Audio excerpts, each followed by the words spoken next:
You were walking to your car at night. The parking lot is empty. Nothing is wrong.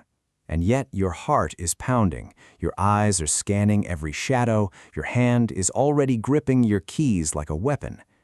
Nothing happened, but your body already decided something did. That reaction feels irrational. It isn't. You are running software that is roughly 2 million years old.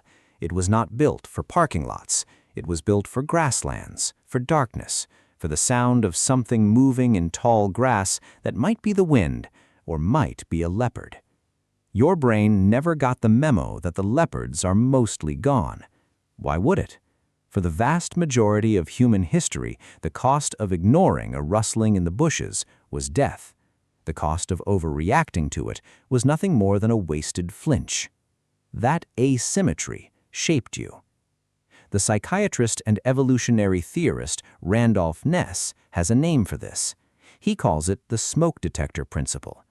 A smoke detector that only goes off during actual fires seems efficient, but it is actually badly designed, because the one time it fails to catch a real fire, someone dies. So real smoke detectors are built to go off constantly, for burnt toast, for steam, for nothing at all. False alarms are cheap. A missed fire is fatal. Ness argued that your nervous system was shaped by the exact same logic. It would rather trigger 100 false alarms than miss one real threat. That is why you flinch at a shadow that turns out to be a coat rack. That is why a car backfiring can make your whole body seize for a second before your mind catches up. Your brain is not being dramatic. It is being economical in the coldest possible sense. It is trading comfort for survival every single time without asking your permission first. And it does this fast, faster than thought. The neuroscientist Joseph Ledoux spent decades mapping exactly how fear moves through the brain, and what he found reshaped how scientists understand fear itself. There's a structure deep in your brain called the amygdala, and it does not wait for your conscious mind to weigh in. Ledoux showed that a threat signal can travel a short, primitive path straight to the amygdala before it ever reaches the parts of your brain responsible for reasoning. He called it the low road. It is crude, it is fast, and it can trigger a full-body alarm response before you have even consciously registered what you saw. Think about what that means. You are afraid before you know why you are afraid.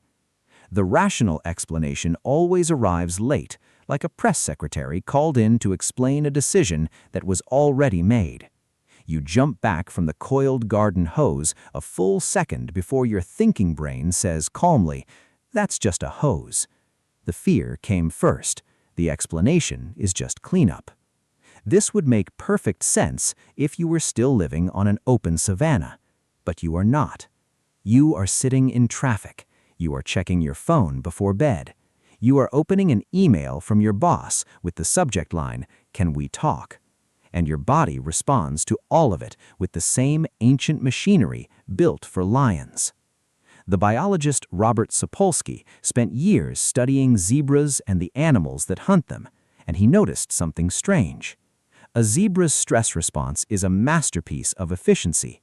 The moment the danger passes, its body switches the alarm off completely. It goes back to grazing within minutes, as if nothing happened. Humans do not do this.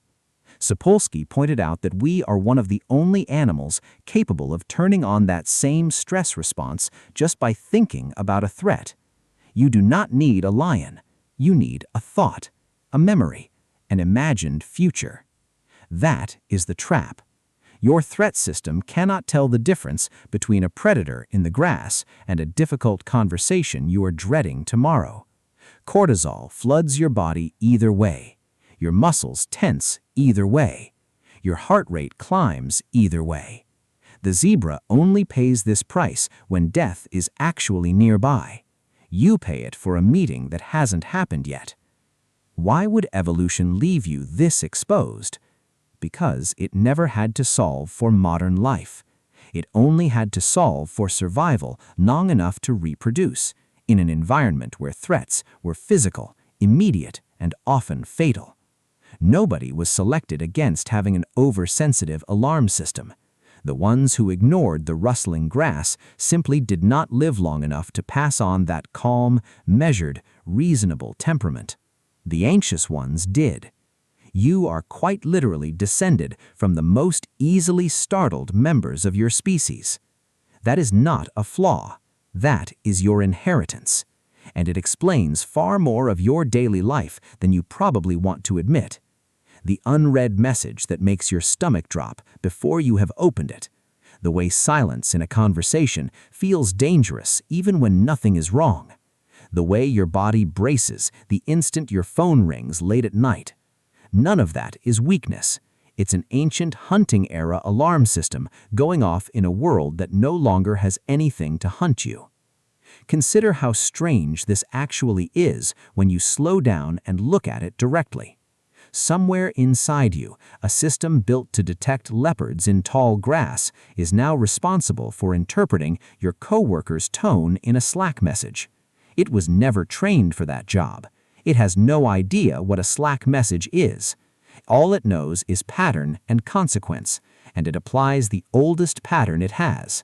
Something unexpected happened, so brace for impact. Your ancestors wouldn't recognize a single object in your bedroom, but their nervous system is still the one running yours. There's a reason this feels so personal, so specific to you, even though it's really the most universal thing about being human. Fear does not announce itself as ancient. It announces itself as urgent, as real, as about you right now in this exact moment. That's by design. An alarm system that felt optional would get ignored. So evolution built one that feels like the only thing that matters every single time it fires, regardless of whether the trigger is a tiger or a text message. Psychologists studying anxiety have long noticed this same pattern showing up far from the savannah.